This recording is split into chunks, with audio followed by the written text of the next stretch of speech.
চুল কেটে ফেলছো? হ্যাঁ কেটে ফেললাম। কেন, ভালো লাগছে না? মানে এত চুল। তোর চশমা কোথায়? এখন থেকে চশমা না, লেন্স পরবো।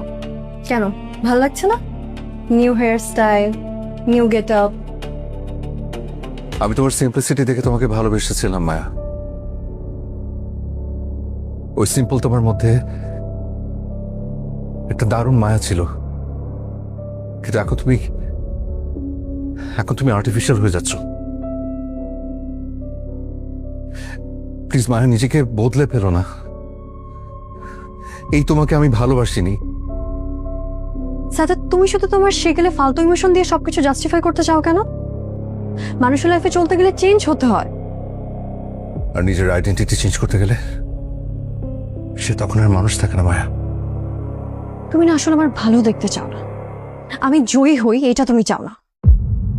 সেদিনই ছিল মায়ের পুরোপুরি পাল্টে যাওয়ার দিন।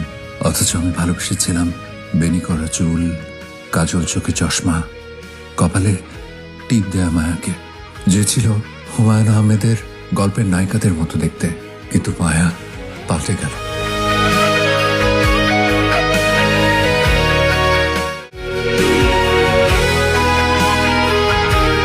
এই মায়াকে আমি কখনোই ভালোবাসিনি। আমি ভালোবেসেছিলাম খুব মায়াবী এক মায়াকে, আমি যার নাম দিয়েছিলাম মায়া পাখি।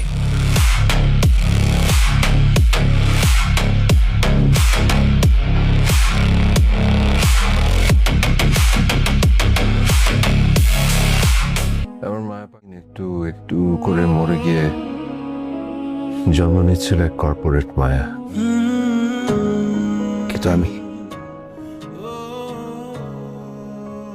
আমার মায়া পাখিকে খুঁজে ফিরছিলাম, যাকে আমি আমার সব কিছুতে ভালোবেসেছিলাম, আঁকড়ে রাখতে চেয়েছিলাম। তুমি বদলে গেছো অনেকখানি, আমি আছি তেমনই তো সেই, হয়তো বুকে দেখলামই।